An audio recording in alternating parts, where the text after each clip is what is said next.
Are you planning a home improvement project? Sadly, we've all heard horror stories about crooked contractors who leave a client's home in shambles or run away with their money. Fortunately, there are steps you can take to minimize these risks and maximize the success of your project. I'm Lisa Govro with RE/MAX Pinnacle in Durango, Colorado, and today I'm sharing 7 mistakes to avoid when hiring a contractor. But first, if you'd like to see more videos like this one, then be sure to hit the subscribe button for Durango area real estate news and advice. Now let's dive in. Here in Durango, Colorado, one of the most common mistakes we see our clients make is failing to get the necessary permits. A lot of unlicensed contractors skip the permitting process, and this can lead to major issues when it comes time to sell your home. Now, that's not the only misstep you should avoid when hiring a contractor. Here's another common mistake: skipping the research phase. You should really meet with a few candidates, not only to check prices, but to see if you're all aligned on the vision of the project.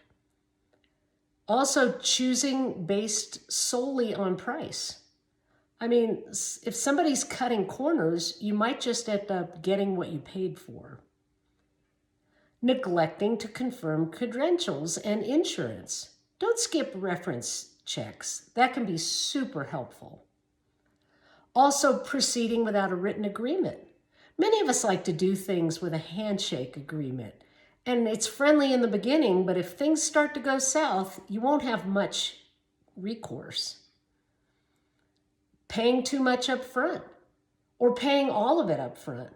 That can leave you vulnerable if they fail to complete the task, and you won't have much leverage if you have to engage legal help.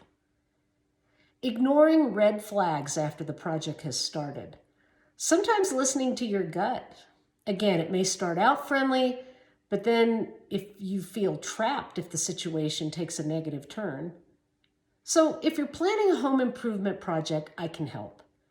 First, check out my blog post. There's a link in the caption. Then reach out for a list of recommended contractors. I'm also happy to provide feedback on your project and how it could impact your home's value and resale potential. Thanks for watching, and let me know how I can help you in your upcoming project.